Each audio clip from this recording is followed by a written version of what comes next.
शेख हसीना की सरकार के तख्ता पलट के बाद बांग्लादेश की अंतरिम सरकार के मुखिया बने मोहम्मद यूनुस अब कोई खतरा मोल नहीं लेना चाहते। देश के मौजूदा हालात को देखते हुए वो चौकन्ने हो गए हैं और अपनी सरकार के खिलाफ किसी भी संभावित साजिश से निपटने की तैयारी कर रहे हैं। खबर है कि मोहम्मद यूनुस आर्मी चीफ वकर उज जमा समेत देश की सेना के 64 सीनियर अधिकारियों की हटाने की योजना बना रहे हैं।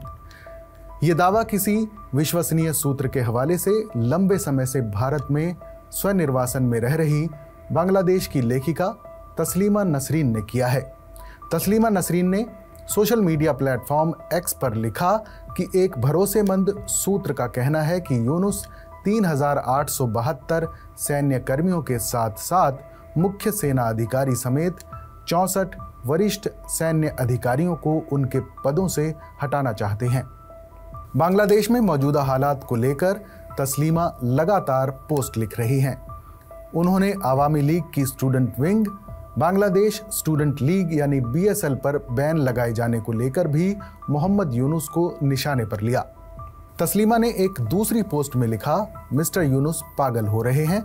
उन्होंने जमात इस्लामी और उसके छात्र विंग शिविर पर प्रतिबंध हटा दिया है, लेकिन बांग्लादेश की सबसे पुरानी राजनीतिक पार्टी आवामी लीग के स्टूडेंट विंग छात्र लीग पर प्रतिबंध लगा दिया है। उन्होंने हिज़्बत उत तहरीर, अंसारुल्लाह बांग्ला टीम जैसे कई इस्लामी चरमपंथी संगठनों पर से भी प्रतिबंध हटा दिया है। बांग्लादेश की अंतरिम सरकार ने बुधवार को आवामी लीग के स्टूडेंट विंग BSL पर बैन लगाया था। BSL छात्र लीग पर जुलाई में हुए हसीना विरोधी आंदोलन के दौरान कई इलाकों में हत्या और हमले करने के साथ ही आतंकी गतिविधियों में शामिल होने का आरोप लगाया गया है। अंतरिम सरकार ने इसे लेकर एक अधिसूचना जारी की है। इस अधिसूचना के मुताबिक छात्र लीग को आतंकवादी संगठनों की सूची में शामिल किया गया है। तस्लीमा ने यूनुस पर शेख हसीना का विरोध करने वाले भेदभाव मोर्चा विरोधी आंदोलन का फायदा लेने की बात भी कही है। एक और पोस्ट में उन्होंने लिखा, यूनुस उन लड़कों के आभारी हैं जिन्होंने शेख हसीना को बाहर कर दिया, क्योंकि अब उन्हें 666 करोड़ टका के इनकम टैक्स का भुगतान करने की जरूरत नहीं है। इससे पहले मंगलवार को भेदभाव विरोधी छात्र आंदोलन के प्रदर्शनकारियों ने बांग्लादेश के संविधान को खत्म करने, राष्ट्रपति शहाबुद्दीन को हटाने और स्टूडेंट लीग पर प्रतिबंध लगाने सहित 5 सूत्री मांगें उठाईं और राष्ट्रपति भवन का घेराव कर लिया। दरअसल पिछले हफ्ते बांग्ला दैनिक अखबार मनाब जमीन को दिए एक इंटरव्यू में बांग्लादेश के राष्ट्रपति मोहम्मद शहाबुद्दीन ने कहा था कि इस बात का कोई दस्तावेजी सबूत उनके पास नहीं है कि अगस्त में विरोध प्रदर्शन के बीच देश छोड़कर भागने से पहले प्रधानमंत्री पद से शेख हसीना ने इस्तीफा दिया था। बहुत कोशिशों के बावजूद ऐसा कोई दस्तावेज नहीं मिल पाया है। शायद शेख हसीना के पास इसके लिए वक्त नहीं था। राष्ट्रपति की इस टिप्पणी के सामने आने के बाद बांग्लादेश में हसीना विरोधी गुट भड़क उठा और सड़कों पर हंगामा शुरू हो गया। इसके बाद तस्लीमा नसरीन ने शेख हसीना के इस्तीफे पर विवाद का हवाला देते हुए मोहम्मद यूनुस को गैर कानूनी बताया था। राष्ट्रपति मोहम्मद शहाबुद्दीन के इंटरव्यू का हवाला देते हुए तस्लीमा ने कहा कि शेख हसीना ने अपने प्रधानमंत्री पद से इस्तीफा नहीं दिया था और वो अभी भी जिंदा हैं। यूनुस सरकार अवैध है।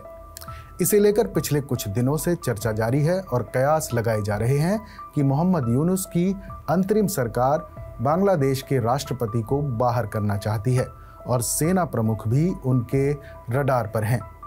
शेख हसीना के तख्ता पलट के महीनों बाद भी मामला शांत नहीं हुआ है। बांग्लादेश में सत्ता को लेकर संघर्ष अभी भी जारी है। खबर है कि मोहम्मद यूनुस के नेतृत्व वाली अंतरिम सरकार अब राष्ट्रपति शहाबुद्दीन चप्पू को हटाने के विकल्प तलाश कर रही है, क्योंकि सेना प्रमुख जनरल वकर उज जमा ने यह साफ कर दिया है कि तीनों सेनाओं के प्रमुख राष्ट्रपति को रिपोर्ट करेंगे, जो सशस्त्र बलों के सर्वोच्च कमांडर हैं। शहाबुद्दीन चप्पू को इस्तीफा देने के लिए मजबूर किए जाने की हालत में राष्ट्रपति के पद को कानूनी रूप से कैसे भरा जा सकता है, इस पर विचार करने के लिए देश के सीनियर वकीलों और संवैधानिक विशेषज्ञों को शामिल किया गया है। लेकिन एक शीर्ष सरकारी अधिकारी के हवाले से छपी खबर के मुताबिक अभी तक अंतरिम सरकार के सलाहकारों के करीबी कानूनी विशेषज्ञों की सलाह इस मुद्दे पर नकारात्मक रही है। यूनुस सरकार के सामने रुकावट ये है कि राष्ट्रपति का चुनाव नहीं हो सकता, क्योंकि हसीना सरकार गिर गई है और संसद भंग हो गई है। अप्रत्यक्ष चुनाव के जरिए राष्ट्रपति को चुनने का प्रावधान बांग्लादेश के संविधान में अनुच्छेद 48 के तहत 12वें संशोधन के बाद पेश किया गया था। बांग्लादेश में सोशल मीडिया पर आर्मी चीफ के करीबी सैन्य अधिकारियों और यूनुस का समर्थन करने वाले छात्र नेताओं के बीच मौखिक टकराव की खबरें भी छाई हुई हैं। हालांकि ना तो सेना और ना ही अंतरिम सरकार ने इन खबरों की पुष्टि की है और ना ही खंडन किया है, जिससे संभावित नागरिक सैन्य टकराव की अटकलें मजबूत हो रही हैं। अगस्त में हसीना को पद से हटाने के लिए बड़े पैमाने पर विद्रोह का नेतृत्व करने वाले छात्र संगठन अब कथित तौर पर राष्ट्रपति को इस्तीफा देने के लिए मजबूर करने के लिए फिर से सड़कों पर उतर आए हैं। हालांकि राष्ट्रपति चप्पू ने ये साफ कर दिया है कि वो अपनी जमीन पर डटे रहने और गैर कानूनी दबाव के आगे नहीं झुकने के लिए मजबूत हैं।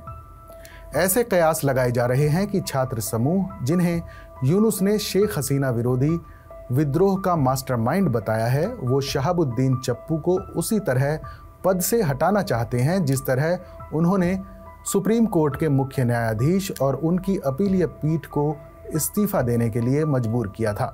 इस्तीफा देने से इनकार करने वाले न्यायाधीशों को अंतरिम सरकार द्वारा नियुक्त नए मुख्य न्यायाधीश ने छुट्टी पर भेज दिया था। राष्ट्रपति शहाबुद्दीन को आवामी लीग सरकार का अंतिम अवशेष माना जा रहा है, क्योंकि उन्हें शेख हसीना ने ही नॉमिनेट किया था और उनके समर्थन से ही वो राष्ट्रपति बने। चूंकि राष्ट्रपति अंतरिम सरकार के सलाहकारों को पद की शपथ दिलाते हैं, इसलिए उन्हें संवैधानिक तौर पर हटाया नहीं जा सकता। और सेना प्रमुख को भी शेख हसीना ने ही नियुक्त किया था, जो उनके रिश्तेदार हैं। कानूनी तौर पर आर्मी चीफ को भी सिर्फ राष्ट्रपति ही पद से हटा सकते हैं।